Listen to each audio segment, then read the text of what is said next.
Hello there, welcome to Target Radio Podcasts. Yes, we have a podcast for your ears. Every week here on the show, on our live shows that is, we try and get an interesting persons, artists, band members, music, poets, film playwrights.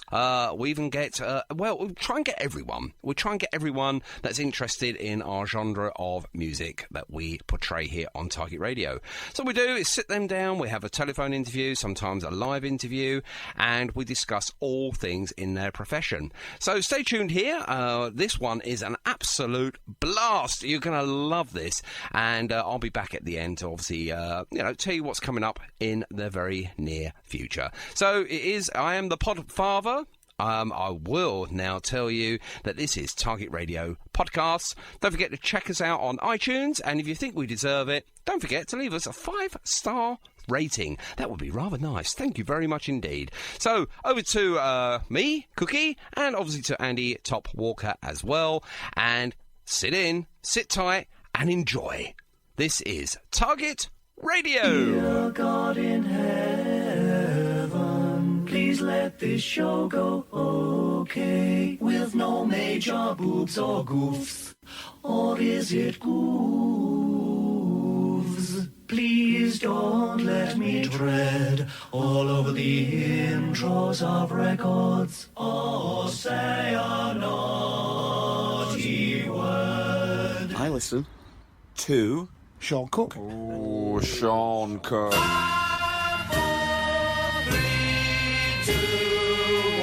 We'd like to say that, in our opinion, it is not suitable for children or for those of you who may have a nervous disposition. Oh, Sean Cook. And a very good evening. Welcome. It's so nice to have you on board.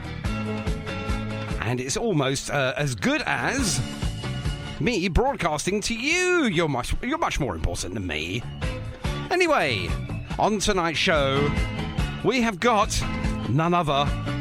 We've got him, the man, Mr. Tom Hilton. Woo! Looking forward to having a chat with him. And we've got some great music for you as well here on the show this evening. Don't forget that this will all be turned around, made into a listen game feature on the Mixcloud. It'll also be turned in, as if by magic, to a podcast. Yeah, so if you are a podcast lover like I am, I eat them for dinner, lunch and breakfast. Then subscribe to iTunes, look it up, and more importantly, subscribe! And you'll get all of your podcasts on a weekly basis, as if by magic, into the device of your choosing. So without any further delay, we're going to get straight into it. And we're going to chat with Mr. Tom Hilton from Aldora Records. Find out about that. We'll find out about Tom as well. And of course, looking forward to catching up and finding out what's been going on in Tom's life. Obviously, through the whole lockdown experience, etc. Okay. I've got about 12 seconds then to find my favourite piece of background music. Oh, there it is. You are tuned in to Target Radio, where we play unsigned bands and artists 24 hours a day, 7 days a week, with a sprinkling of stuff that you know and love. Okay, here we go. We're going to be calling Mr. Tom Hilton, hopefully around about now. Here we go.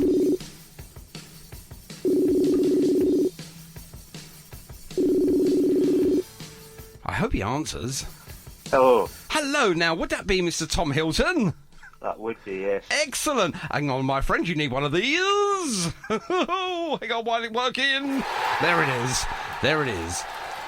Oh, you love that. Go on, admit it, you love it. I do, yes. Now, just before we carry on, I've got to make sure that we've got the the right Mr. Tom Hilton, because there could be imposers or imposters out there. Do you work for our Aldora Britain Records?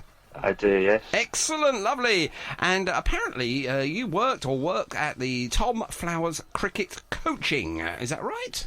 Yeah, a bit on and off, but yeah. On and off, excellent. And you are the cricket coach at the City of Edinburgh Council as well. My goodness me. Is that you as well?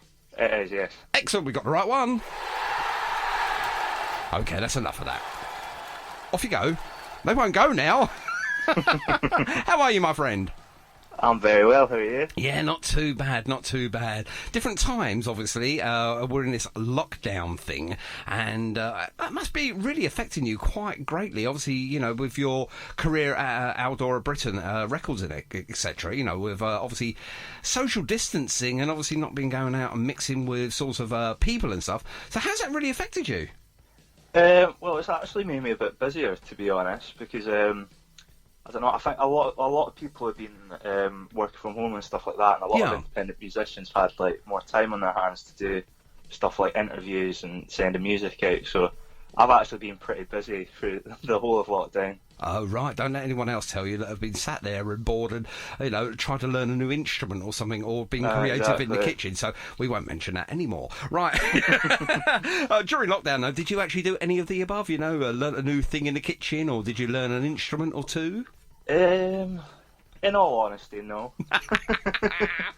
Oh, my goodness me. No, indeed. Now, so obviously sports and everything. Cricket is your thing? Yeah, I used to play well, I still do play, but growing up, I played in all the sort of Scotland age groups, and I actually ended up over in Australia. Somebody flew me over to play. I don't know how I swung that, but I spent a year playing in Australia as well. So, well, swinging is part of cricket, I believe. You know, you've got to hit the ball with the bat or something, you know. And have you ever been hit by the ball? Does that hurt? I have been hit by the ball and it hurts a lot, yes. Yeah, just duck out of the way. There's no rule, you know, you don't have to stand there, do you? I mean, Just when the ball starts coming a bit faster, you don't have time to react. Ah, yes, there's that to it as well. And it's not a light ball by any means, isn't it? It's quite heavy. No, it's a very heavy and very hard. Yes, indeed. So you've got to hit it, otherwise you're going to get hit. So, yeah, not the best thing in the world to have thrown at you. No. Yeah, I think, I just think I'll sit there and watch it. In fact, no, I can't do cricket. Something about cricket, it's just not cricket for me. Football, yeah, I sort of understand the game to an extent. Don't tell me the offside rule, because I'm really lost with that side of things. But cricket, I don't really get it. I mean, you could hit the ball all day, but apparently you've got so many overs and so many unders, and if you hit it so far, it's a 6, and if it rolls out of play, it's 4, something on them lines, and then you've got to run up and down. I don't get it. Right, okay. I mean, it's easier than it seems. I think I've done it once at school, and I thought, no, this hurts. Not my cup of tea. But you went out to Australia, so how was that for you? Yeah, it was good. I was based just outside Melbourne, but it's just an amazing experience, because you get to see, like, because I went up to Sydney as well, and you get to see the sort of iconic, like the Harbour Bridge and the Opera House and stuff like that, and just all the stuff you think you'd never ever see, but like in person. But that's fantastic. So yeah, it was a great experience, and sort of, I always refer to it as a bit of like, I was out there for about 8 to 9 months, so it's just like an 8-9 month holiday, so just doing what I love. So, and you're doing the cricket as well, right, yeah. Oh, that is fantastic, but don't let anyone hear that, because obviously they might take it away from you. They can't now, it's done. Right, excellent. And now I've been reading through here, and apparently, if obviously the records and obviously all the other bits and pieces are associated with that, and the cricket and all the coaching, you've also found time to study history at the University of Loughborough. Tell us a bit about that. Yes, I did. Well, the Loughborough connection was really through the cricket, because Loughborough's obviously a big sporting university, so that's how I ended up in Loughborough. Okay. But it was sort of a mix-up between doing history or like a sports-related degree. But I chose history purely because there was a there was a lecturer at Loughborough who specialised in the Beatles. So there were quite a few like modules and sort of big essays on the Beatles and 60s culture and stuff like that. And I actually did my dissertation in the end on the Beatles. So. Oh my goodness me! Now I'll have to hook you up with a good friend of mine called Mr. Mike Thompson, who's currently on here at the moment doing a Beatleology. Now it's a word apparently, Beatleology hour here on Target Radio, and he dives really deep. He does a deep dive into all things Beatles. So yeah, you two are going to have to get your heads together and possibly do something with that. Yeah, indeed, absolutely. So I'll throw him a line over to you and vice versa, and get you two chatting. That'd be great. Awesome, I'd appreciate it. Excellent, lovely. You can compare notes. Exactly. It'll probably tell you his time that he sort of met but didn't meet Paul McCartney on his train home. But that's another story for another day. All right. What's your go-to Beatles track? What's your favourite one? My go-to Beatles track? That's a tough question, isn't it? Well, yeah, I suppose you've got to be in the mood for a certain Beatle, I suppose. Oh, Here Comes the Sun. Do you know, that's one of my favourites. It's simple, simplistic, and it's a lovely, lovely song. I love the opener on it. You know, do do do do. Exactly. Oh yeah. Also by George Harrison. It always gets a bit overlooked. So he did, didn't he? He did actually, and yeah, it's a simple but nice song. I like it, and apparently it's really hard to play. I wouldn't know. I wouldn't know either, even though I do actually own a guitar. But I keep saying this. One day I'll actually pick it up and maybe do something with it, apart from smash it over someone's head or put it through the ceiling or something. You know. Yeah, I owned a guitar in a past life as well, but nothing really ever came of it. Indeed. No, I mean, it's one of those things that I greatly want to do, but greatly don't have enough time, and obviously about time and everything. I mean, I'm surprised you've fitted all of this into your schedule. I mean, my goodness me, do you not sleep? I get my 8 hours. My goodness. Well, I get about 7, but it's in 2 stages, but that's enough about that. Tell us about home life then. You're in a relationship with the lovely Emma Prime, is that right? Yes. Yeah, we live just outside Leicester, just outside the Lothian area. Excellent, lovely. So you're free to move around? Yeah, exactly. And I actually moved down here because I grew up in Scotland, but I moved down here probably about a year ago. Okay. We're all set up in a nice little village called Rothley, which is, it's a lovely way to live, really. Just like lots of sort of nature about and stuff like that. So yeah, indeed, really enjoying it. It's a small little village as well, isn't it? Yeah, it's tiny, just like sort of like everyone knows each other. Yes. Especially because we're also I'm still playing cricket, so sort of a lot of people go to the cricket club as well. So of course, yeah. Everyone knows each other. Everyone goes to the same pubs, stuff like that. Pubs. You have to remind me on that one. I'm not quite sure. Oh, hang on a minute. Yes, apparently now they're reopening. But apparently a few of them are now closing again because obviously of the coronavirus. So are they? Oh, yeah, absolutely. I hadn't heard that. No, I've had sort of over the last few days, I've sort of just tried to avoid the news because it's got even more depressing than normal. Oh yeah, absolutely. I mean, I just thought I'd have a week off. Yeah, don't blame you actually, because it is quite sort of depressing when you hear about people catching the coronavirus just simply because they've gone out and had a quick pint, you know. And I think to myself, oh, is it worth the risk? And you know, I think to myself, not. You know, it's just one of those things. I'm afraid, you know. So you can't get away with anything in Rothley because obviously everyone knows each other. Exactly. Well, it's kind of I kind of enjoy it because I grew up in sort of rural Scotland, but then I moved to Edinburgh, so it was like a big city type feel. Of course, yeah. But now I'm really enjoying living in sort of just a little village just now. So yeah. Well, absolutely. I mean, the comparison I can give to you is I lived in London, born and bred in London, actually, so nobody actually speaks to anyone there. And if you look at someone the wrong way, they sort of, what are you looking at? Yeah, exactly. So I moved in then with my partner, now wife, to a little village just outside of Peterborough in the day, a little place called, what was it called? Crowland. Right. Crowland, and apparently the land of the potato. Don't ask me why, I've no idea. Potato! Okay. And, yeah, exactly the same as where you are. Everyone knew each other, and, you know, everyone said good morning to you. I wasn't used to it. I thought, Hello, they're going to mug me in a minute. They're saying good morning. They're putting me off. But I never did get mugged, and they were ever such nice people. It's really weird. That is good news, isn't it? Absolutely, yeah. You don't want to get mugged, especially in Crowland. And then moved out of Crowland, moved back down into sort of like out of London, but just close enough to keep your toe in the water. But now we're moving again back into Lincolnshire. We prefer it flat, we prefer it windy, and we prefer it a little bit more remote. So, yeah, I do like the remote life now. I think you get to a certain age and you think, do I really want all the hustle bustle? No. Yeah, exactly. And apparently we've got a lovely dwellings along with the lovely new studio that we're moving into. If I speak to the wife, it's the other way round. So that's all happening very soon. Now, talking of studios and things, now, obviously, you have sorted out what's called Aldora Britain Records. Now, I have, yes. Now, obviously, it's a really strange question, but did you always dream of being some sort of record producer or owning your own record label?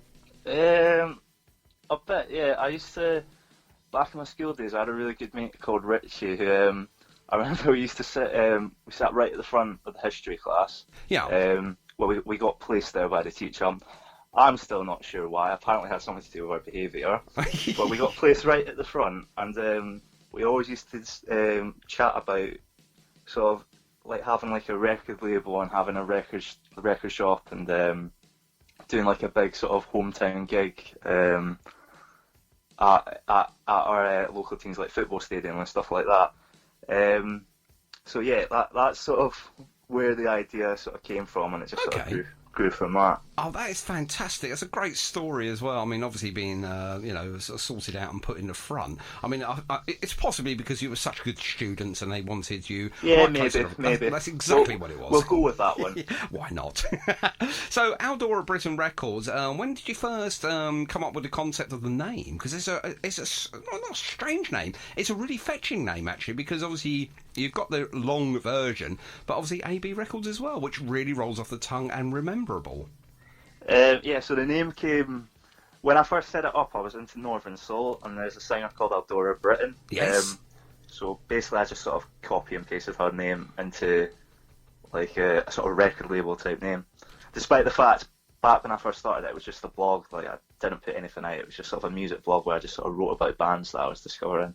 But that's where the name came from. Yeah. Okay, so you blatantly stole it. Yeah. Why not? Not sure I'm meant to admit that one. No, indeed. No one's going to listen anyway, so don't worry. I've just got the viewing figures out for Target Radio. We're just shy of off the 1 million mark, but don't worry, no one will listen to this load of old tosh, you know what I mean? But I'm sure we'll be fine. Fingers crossed. I think you'll be absolutely fine, no problems at all. And indeed, obviously, what you've done is you took the name, you've honoured the name, and you've brought it into the 21st century as well. I think we spelt it a bit differently as well, so that's going to be my defence. There we go. Yeah, you had a moment of a lapse, and you just spelt it wrong by chance. Exactly. So you set it up as a blog at first, didn't you, in 2013? Was that right? I did, yes. Okay, so just explain to all our lovely listeners what the sort of version of a blog is. Is it sort of a writing sort of diary of stuff, or is it more of a sort of a magazine? It was just sort of like, I suppose, kind of like a diary, but I put sort of like lots of interviews and reviews on it. It's pretty much what the e-zine is now, okay. But it would only be like one band. So the e-zine's got like 5 interviews in, 5 reviews. Then I write up one of the compilations, so it's got like 30 bands in it. Right. Whereas the blog, it would just be sort of one post with one band having an interview or a review or whatever it might be. Wow. Okie dokie, no problems at all. And you go from sort of like many genres of music that you cover as well. So you don't just cover a genre or a couple. I think you do the lot here, because I'm just looking here now, and you've got like Americano, beat, blues, roots, ska, soul. Going from one from A to pretty much Z, really, haven't you? Exactly, yeah. What's your go-to sort of genre yourself personally? My go-to, that's a tough one. I tend to sort of, if I had to pick one, it'd be sort of, well, I'm not going to pick one, I'm going to pick sort of like a category for like sort of rootsy stuff like Americana, country, blues, soul, all that stuff that you could put under sort of roots, I'd say. Yeah. So you really sort of grass level roots as such, as they call it, so sort of the real fundamental beginnings. Yeah, exactly, yeah. And they say all music comes from blues anyway, don't they? And I suppose I have to agree to a point. If you trace it far enough back, but people have done some very sort of interesting and unique things with it. But Oh yeah, absolutely. And have you that's kind of what my dissertation was on that we mentioned earlier. It was like the Beatles and their influences. So I tracked all these songs back, and quite a lot of them, to be fair, did end up in sort of blues. But then you go further back to like sort of slave songs that you had on the plantations, like the call and response type things. Oh wow! So wow. Twist and Shout, for example, I traced it all the way back to that because of the sort of call and response type thing. And obviously, a lot of people, I don't know if a lot of people know this, but obviously the Isley Brothers were the originators of Twist and Shout. It wasn't actually, it was... the there Isley we go. Brothers did it. Oh, I can't remember. There was another sort of lesser known version before that. I've forgotten who it was, but the Isley Brothers was like the first sort of commercial successful, exactly. yeah. But there was a band before that who did it. I've forgotten their name now, but yeah. Oh my goodness me! Now I didn't know that, and that really is. I like that actually. I really love stories. That's why I love doing these interviews because it just makes makes it such an interesting. Because I learn as well then, and that is brilliant. Obviously, I've just googled it here, and it comes up Isley Brothers and things like that. But obviously, I suppose you have to really dive deep into the sea for this.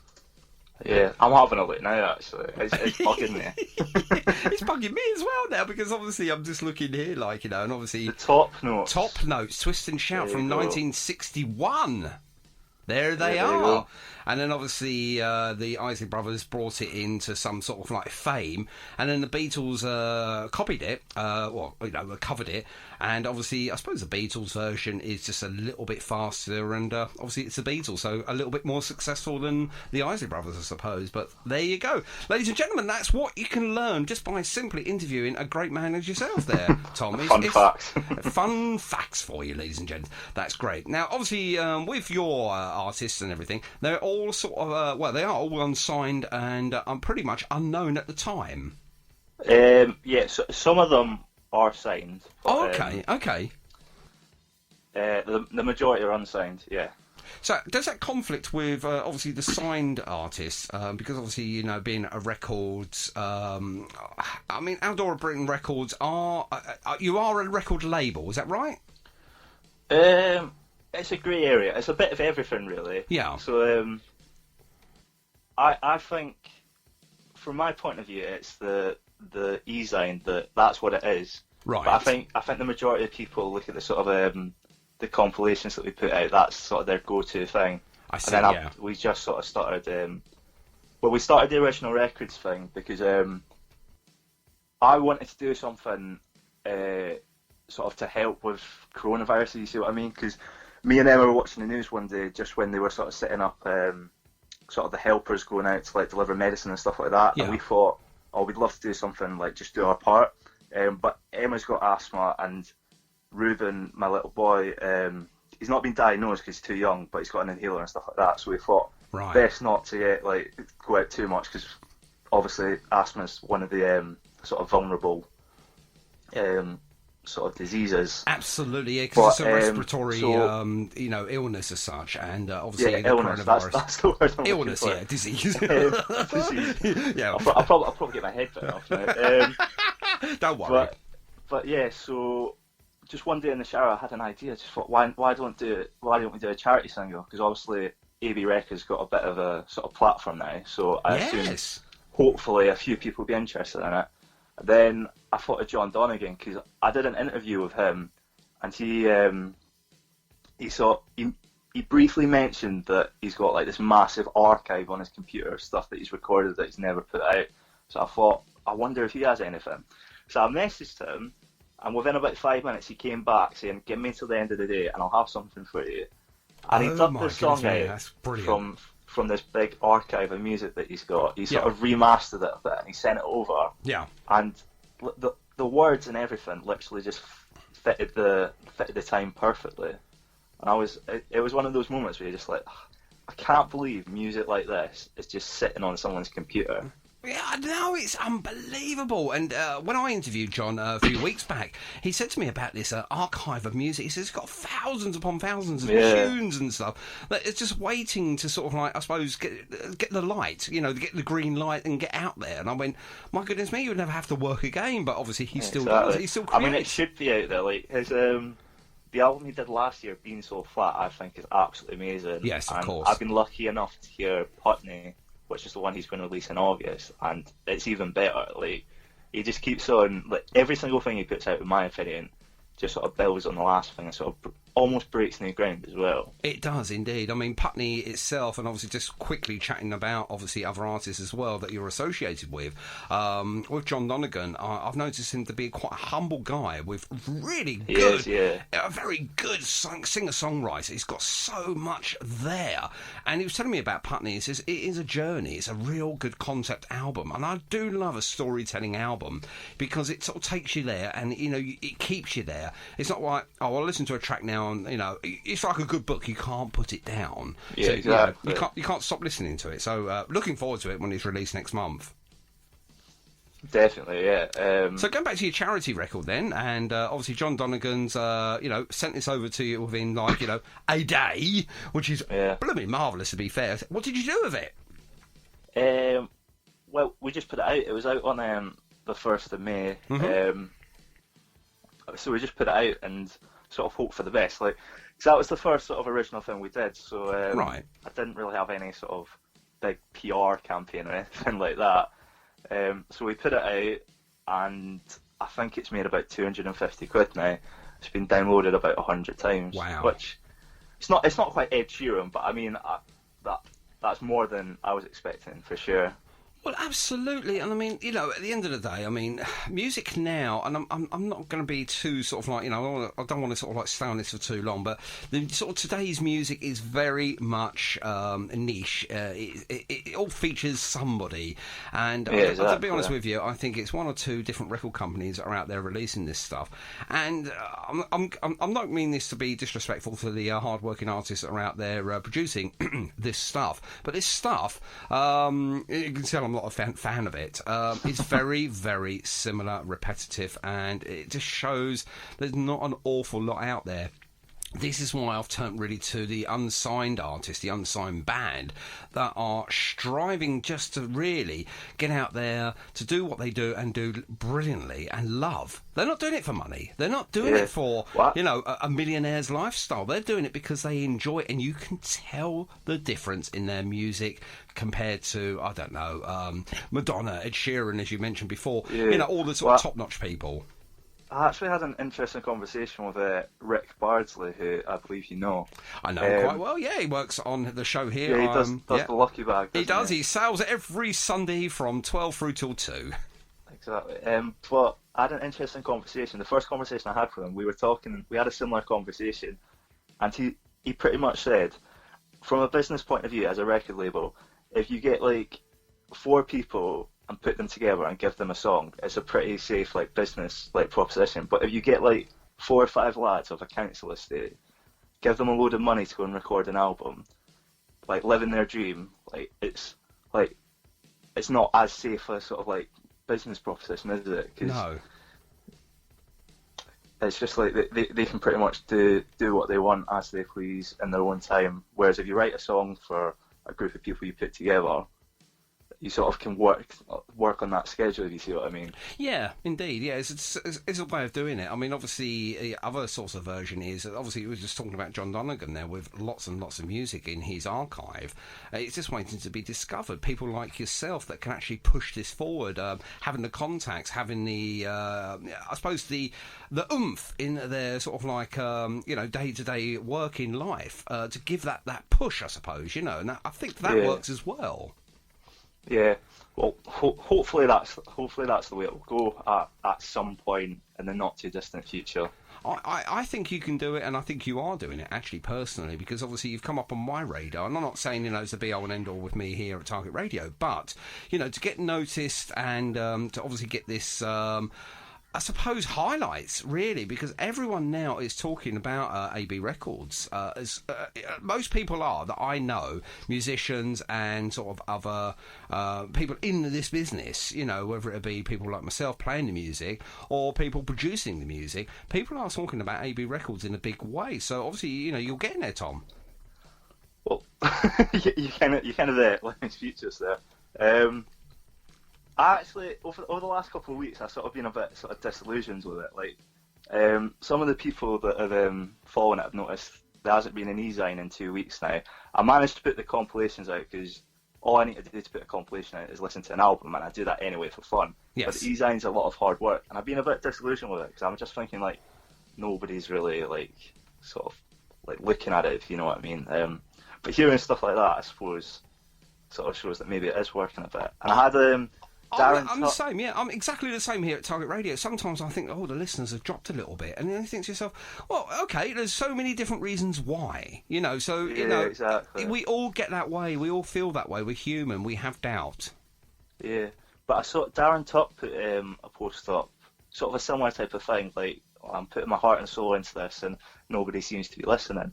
And he got a lot of likes and a lot of comments on it. And I was looking through the comments, and quite a lot of them were artists from like AB Records from all around the world, and I thought, yeah. Well, maybe it is working, because the goal is that I want sort of like I'm trying to create like a worldwide community for independent artists, so hopefully they can all sort of like help each other out, because a band from Leicester, where I'm currently living, if like without that sort of community, they're just sort of preaching to like their friends and family. And as I've come to learn, the friends and family are not always the best support, like, in terms of like music. I know exactly what you're going to say. And having said that, my family have been great. Yeah. But, a lot of the artists I speak to always like I'd expect at least like my best friends, my closest family members to like show an interest, but. Not always the way. It's not always the case, is it? No, it's not. No, sometimes it takes a complete stranger to stumble across. Say, you know, we just mentioned, John and obviously Darren Tuck. To stumble across something on Facebook or through some many platforms that music is widely available on. To stumble across something, being.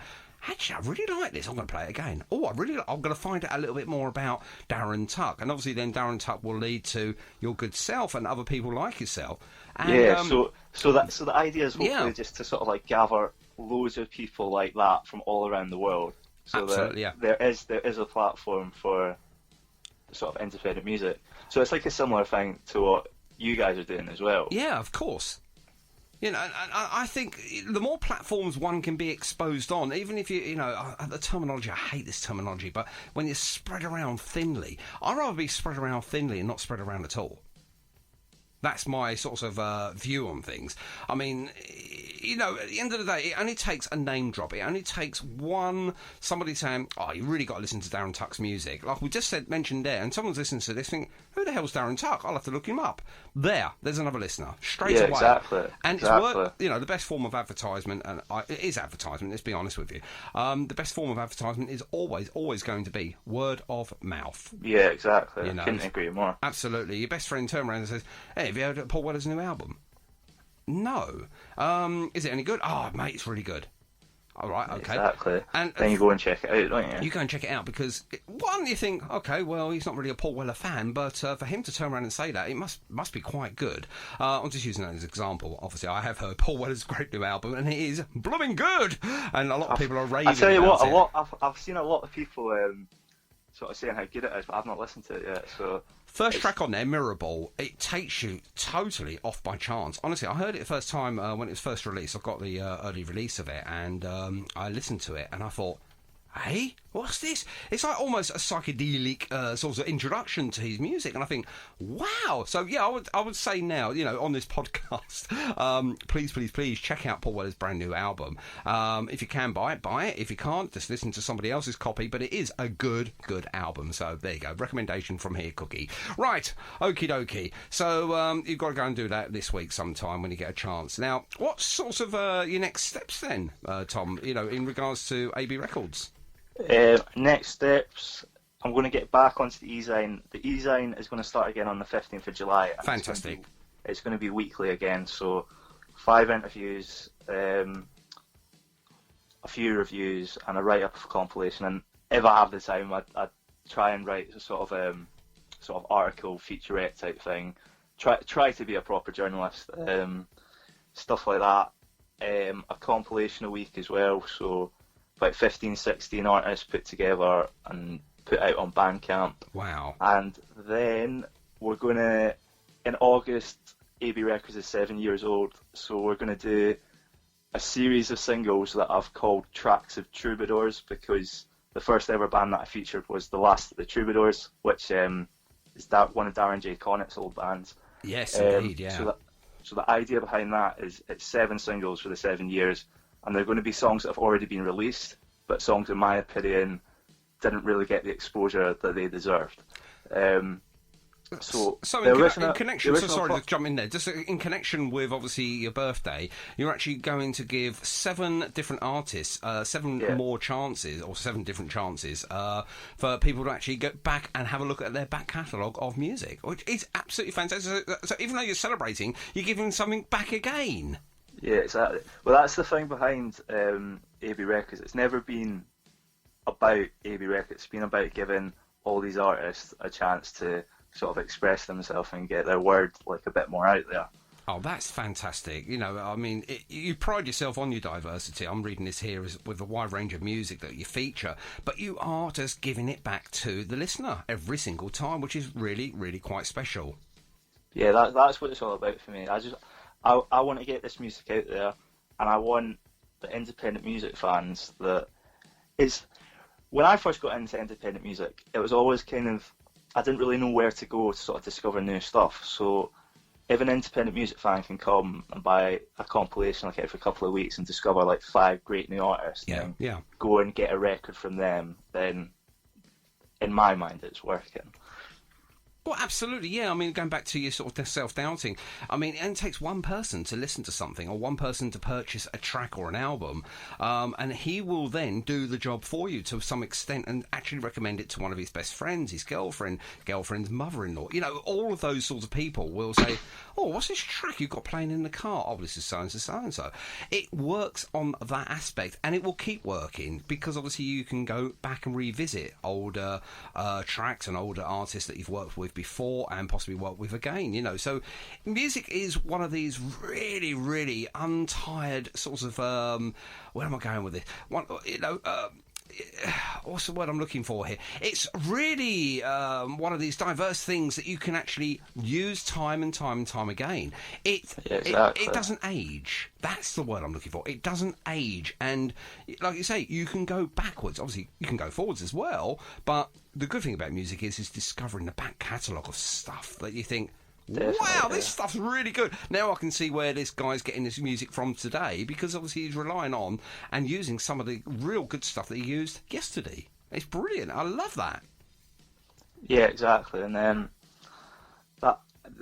going back to the sort of John Donegan thing, there's nothing better than when I discover a brand new independent artist that's been doing it for like 20 or 30 years. Yeah. And they send me out like the latest record, and I review it and interview it, but then I go back and look at like their Bandcamp or their Facebook or whatever, and I dig a little deeper, and I find like their album that they put out like 20 years ago, whatever, and it's amazing. But I mean, they're still an independent artist with like a sort of small fan base in comparison to some of the big names today. And I just think, like, what all this great music that's just lying there undiscovered when you've got the stuff that we've got on like mainstream radio, it's just baffling in my opinion. Do you know, I'll be honest with you, I mean, obviously I was an avid Radio 1 fan back in the day when obviously I was of age of Radio 1, and yes, they did play a lot of unsigned stuff, you know, they broke new artists, I'm thinking of John Peel, etc., in the evenings and stuff. Yeah. But it was thrown in, on, obviously almost on the graveyard shift, where, you know, that sort of music had its place. Well, not a lot of people are going to listen to it, so we'll stick it on where lots of people are not going to be listening or tuned into the radio, which I found a little unfair. They did bring John Peel into sort of late evening or sort of like mid-evening, sort of 9 o'clock onwards, again where the listening figures are pretty much dwindling down. And I just found that really to be the word I'm looking for really escapes me, but I find that sort of like almost insulting to these very hard-working independent bands and artists that are out there.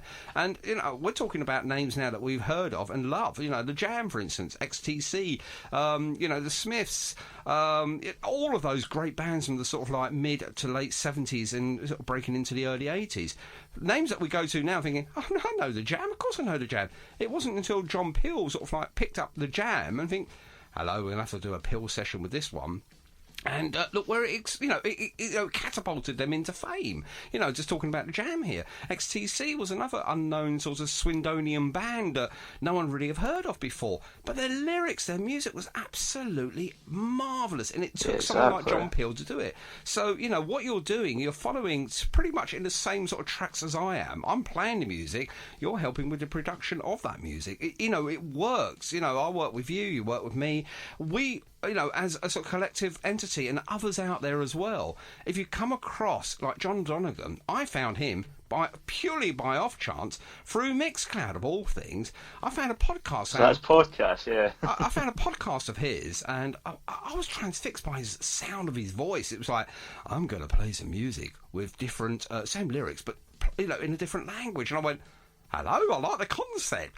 And I started listening to it, and I thought, wow, let's find out a bit more about him. And I didn't realise he was a musician. I thought he was a fellow podcaster to start with. And when I found out and dug deeper, I found out so much goodness in, what he was doing and what he, performing as well as sort of portraying. It was fantastic. Yeah, exactly. I stumbled across John's stuff. I think it was through Darren J. Connett. I did an interview with him, and I think John had commented or liked it or something like that. Yeah. And his profile picture was his album cover, and I thought, that looks pretty cool. Like, I wonder what it sounds like. So I messaged him, and then he sent one out to me, and I thought, bloody hell, that's absolutely. It's just absolutely. Yeah. It's an amazing album. Like, I can't put it into words. It's brilliant. It is a really good album, and I totally agree with you, Tom. It's fantastic, and there's so many others out there that are just waiting to be discovered. I don't know who they are. You don't know who they are, but obviously if you know who you are, get in touch with us here at Target Radio, or indeed with AB Records as well. We're on Facebook. It's not difficult. AB, I mean, it's the first two letters of the alphabet. Unless you're a total dyslexic like myself, even I know that AB is the first start of the alphabet. You'll find us. You'll find Tom there, and Target Radio, obviously we target new music and bands, etc. We do our best as well and try and find those rarities, those really good people out there, and we do find them, but it is hard work because it's so many people out there waiting to be discovered. So if you come across, this brings me to another question. If you was to discover, okay, Mr. X, okay, a fine band from the Outer Hebrides of Scotland, but you found Mr. X, and obviously if there is a band called Mr. X out there, I do apologise profusely now, but you found Mr. X, a made-up band, and what would your first steps be then? You've heard a tune from them and you think, it needs a little work, but I'd really enjoy it. What would you do for them?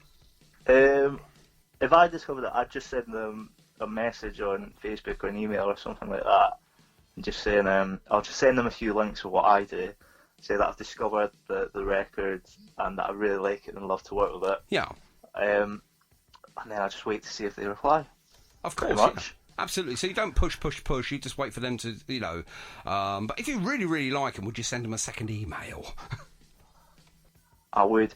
I don't tend to work too much like that anymore, because I used to go on Bandcamp and listen to like full records, then I'd send the email. Yes. And then you'd be amazed at the lack of replies you get. So what I do now is I listen to, cause on Bandcamp you have to select like a preview track, that is sort of like an introduction to your record. So I just listen to that. If I like it, I send them an email, and then I basically do maybe 20 of them a week, and I'll just see who replies pretty much. Yeah. Because I feel like not everybody really wants to sort of push themselves and like get interviewed and reviewed and stuff like that. So if I like the record enough, I'll just go and buy it. but I'm not going to email. No, you're not going to seem to like chase them because obviously you've got so much on anyway. But no, what I was establishing. You'll find there's so much out there, like that if I like it enough and they're not replying, I'll just buy it. But another one of our mutual friends, Johnny Bradley, I've had a conversation with him where he's had a few bands involved where he's like, they don't seem that into it. Like I'm really enthusiastic about the music. I'm putting all this time into the interview and review, and then they don't even share it. So it's like, well, what you meant to do? Yeah, it's so destroying to a point, and I can understand where you're coming from on that one because obviously, having said that, I'll just chuck in quickly. Like the majority of artists that both me and Johnny work with are brilliant. I'm not having a go at every single artist we both work with. I just thought Tom, that you love maybe that everyone. came across a bit like that. Tell them you love them now, quickly, because they're turning off. The vast majority of you absolutely love 99.999%. Yeah. Brilliant. That's it, yeah. Whoops. Just a quick save there. Tom actually loves all of you. Honestly, he really does. No, I understand because at the end of the day, I mean, you can only do so much for these great artists. They've got to do a little bit. They've got to do a little bit of work as well. It's not just about performing and turning up and playing a few songs. Obviously, they've got to help. It's about working with each other. You push, I pull. You pull, I push. It's about a 50-50 partnership. Obviously, you can do what you can do from your end, but they've still got to commit, haven't they? They've still got to do their own stuff. They've still got to push their own stuff as well. Yeah. So I tend to find like that you sort of like if you're a sort of blogger or like sort of doing e-zine or something like that, you kind of got to like prove yourself to an artist as well, because if you message them, they'll think, oh, it's some sort of journalist type, when it's not like that at all. I'm just a music fan who just loves music so much, and I want to get like their music out to a bigger audience because I think it deserves it. And indeed, yeah. And I mean, obviously, it's just one perspective, from yourself. But obviously, it's a tried and tested method that you use. I mean, obviously, you use a pair of ears, which, at the end of the day, everyone's got a pair. Sometimes people just don't want to hear what's right in front of them, and it's unfortunate. I'm not saying we should force music upon people. Music is an individual choice, and that is why. We mentioned about the many genres that you are catering for. Pretty much all of them, because I think music deserves to be heard. And if it can be heard on so many different platforms and, the chances are then more people are going to listen. Yeah, exactly. That is the whole idea. Absolutely, yeah, and that is it. So, are you going to produce your own record label later on in, on this journey? Hopefully. Well, at the moment, I'm just sort of doing digital singles for people who've got records coming out in like a couple of months. So I've done a couple with John Donegan. I've done one with Bill Newton, and I did an EP with Darren Tuck. But I don't really want to put albums out just now because I don't have the time or the sort of money to produce like a record or a CD, because I think for an album to just put it out digitally is doing it a disservice. Because the way I like to listen to music is I like to hold it, I like to put it on the record player or in the CD player, and it's just a bit of added magic. So at the moment, I'm not doing albums or stuff like that. I'll do a single, and the reason I do that is because it's just another chance to get their name out there before they put their record out there. So it's another way to sort of promote them. But I'm not doing full albums just yet. And of course, it's definitely something that I want to do. Excellent, lovely. I mean, as a music fan, who wouldn't? But it's just a case of like building it, and hopefully the sort of money to do stuff like albums and put them out on vinyl and CD. Hopefully that will all happen at some point, but of course, walk before you can run. Who knows how long that will be?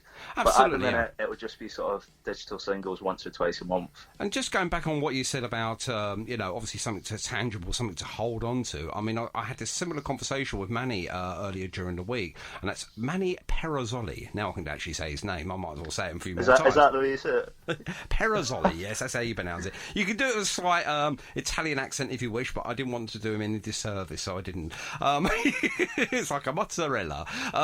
Yeah, so Manny Apera-Azzoli, I actually had a similar conversation with him, and obviously he produces all of his own music. He produces his own artwork and produces his own CDs. And when I actually got his EP of Rearrange last year from him, when I met him in Brighton, I was surprised, I'm not totally shocked, because of his professionalism. And I said to Manny, I said, do you know, I love this. I love the CD, and I love the artwork on the CD, which has been obviously laser printed into it. And it wasn't just, like I said, a sticker.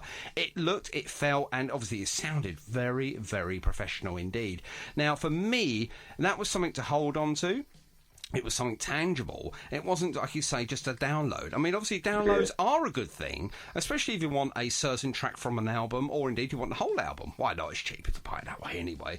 But what I'm saying is, it's a great way of getting your music digitally distributed, but sometimes you do like to have a little bit of, oh, come on, let's have a vinyl. Let's, you know, whether you're going to play it or not, I don't know. It totally depends on the individual, but at least you know you've got it, it's yours. And if you've got a digital copy as well, you probably play that to death because it never wears out. A record possibly could. And you want to keep it for prosperity, you just want to keep it. I don't know why we keep records, because they're round and they're black, and most of them are anyway. But we love things like that, don't we? Yeah, it's just... Well, firstly, Manny's EP is amazing, so anybody who's listening needs to check that out. But it's just having something like to hold. You'll find that you rediscover it as well, because yes, you do. When you get it, you'll probably play it to death for a month, 2 months, 3 months, and then it'll go like in the collection, and then like a few years later, you'll find it again. You'll put it on. All the memories will come back. Of course, it will. Yeah. It's as I said earlier, it's just a bit of added magic when you actually have something, especially if it's a big, like, 12-inch record. Like, oh, yeah. You can't get anything better than that. No, you can't. Ladies and gentlemen, just to let you know that, you know, back in the day of, well, me anyway, I'm not going to speak on, you know, obviously on Tom's behalf, because I'm not sure of your age, Tom, so we won't go there. But of my age group, which I won't go there either, I remember buying 3 certain types of records. One was small 7 inches, which were known as the single, ladies and gentlemen. And believe it or not, as if by magic, you used to throw it over, as in turn it over, and there was another track on the other side. Sometimes it was an instrumental, sometimes it was something completely different. That was called the B-side. Then, during the late 70s and early 80s, they had the 12-inch record, which basically was the single, which was extended. And as Neil from the Young Ones quite rightly put, it was 5 inches of nothing in the middle, but we still bought them because they were collectible. And on the B side, generally it was the single and then a B track on the other side. And then you got sort of almost 3 songs for the price of 1. Fantastic. And then you had the album, which was the same size as the 12-inch, funny enough, because it was 12 inches in size. But you played it at a slower speed, which basically meant you can got more music on the album. And if you turned it over, ladies and gentlemen, there was more tracks on the other side. I remember showing an album to one of my children. I can't remember which one it was now, and they were shocked to see something black, shiny, that actually produced music. And then when I turned it over, they couldn't believe it, because obviously they grew up on CDs, and obviously on CDs you don't normally have a B-side. It's all on one side. Brilliant though, absolutely brilliant. I had a similar sort of. I'm 23, so I didn't grow up in the sort of vinyl era, or however you describe it, but my first introduction to vinyl was, I went to see, my favourite band growing up was a Scottish band called Las Vegas, and I went to see them launch their second album, and then there was this massive queue at HMV on the other side of the street. Me and my dad were like, what's going on there? We found out that it was like, they were doing a record signing. So me being like, whatever I was, like 14, 15, I was like, I'm going to queue in the rain. So we queued in the rain, and when we got inside, I had this little CD copy that I brought with me. Yeah. But, like, in the sort of entranceway to HMV, there was the 12-inch vinyl. And I remember saying to my dad, like, what's that? Because I thought it was like a sort of calendar or something, because it's that sort of size. So I thought it was a calendar. I had no idea what a vinyl record was. Oh, no. And then he was like, no, that's a record. And I was like, what's that? He was baffled that I haven't heard of it. So he was like, hold on a minute. So he left the line, picked one up, went and bought it. Came back to the line, we got it signed. We brought it home, didn't have a record player, but we got it out, and I was like, oh my god, just looking at the sort of the black vinyl. Yeah. It's like it's just looking at it. It's like a thing of beauty. It is, yeah. And we got a cheap record player from Amazon that came like next week, and I remember putting it on, and I was absolutely mesmerised by it. I was like, why have people sort of downgraded to CD and then downloads when that was the original sort of way of listening to music? Oh, unbelievable! Yeah, I mean, obviously, I'll even blow your mind even more now with tape cassettes. I tell you what, I've never actually understood cassettes. Right. Well, cassettes It's were just like weird. No, I know what they are, but like just like it's not quite the same as a vinyl, is it? No, basically it was the bit in between the vinyl and the CD. What they brought, well, the mini disc actually, it was another concept that really didn't work very well, which was a recordable tape, really, I suppose, but it was on a sort of flat thing which had extra sound quality, almost as of this CD. And really, through the roots of, and I've done a dissertation on this actually, through the sort of chart of music from the old 45s and 78s, and then into like your albums that you're currently talking about, then it compacted, obviously, the compact tape, or then it went into the mini disc, then obviously onto the CD, and then later on with the CD life obviously now diminishing, vinyl started coming back and making a good comeback, and outsold CDs, and still is, as far as I'm concerned. And CDs now are becoming a thing of the past. New cars now are being designed with no CD player. How about that? Which is shocking, let's be honest. It is shocking. My wife bought a car which is, I would say, sort of 5-6 years old now, and got it home. She goes, I'll get all my CDs out of my old car and put it into the new one. I said, OK, no problems at all. She'd done all of that, and then went, next day she goes, I can't play CDs. I went, why not? She goes, there's no CD player. I went, oh, well, we'll have to get a portable one then. I Googled it, and then I realised that she's got a USB thing, so I had to transfer all of her CDs digitally onto the system and then download them and put them onto a USB. And it's onto a USB stick now, which obviously is convenient. It's there, but it's not the same. But it's not the same, is it? Absolutely. So music has sort of gone around a little bit, but going back to the record player, you can actually get a record player that goes into a car. Yes, you can, ladies and gentlemen.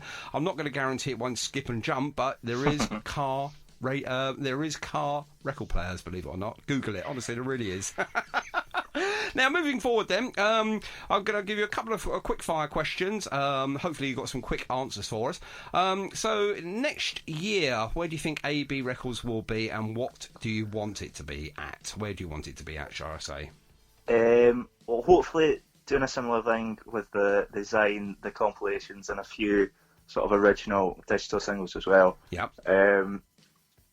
I can't see it being at this stage next year, but obviously I want to be producing like full original albums on a physical format as well. Fantastic. But I don't know when that'll be. No worries. But obviously, it's always nice to have a little visual outlook on things as well. Name me 2 groups, bands, artists that you're currently looking at that you feel or think will be the next best thing. John Donegan. Yeah. We've done a lot of plugging for John in the last couple of hours, haven't we? Is he? I hope he's paying you. Because he ain't paid me a penny yet. He owes me a $5, honestly.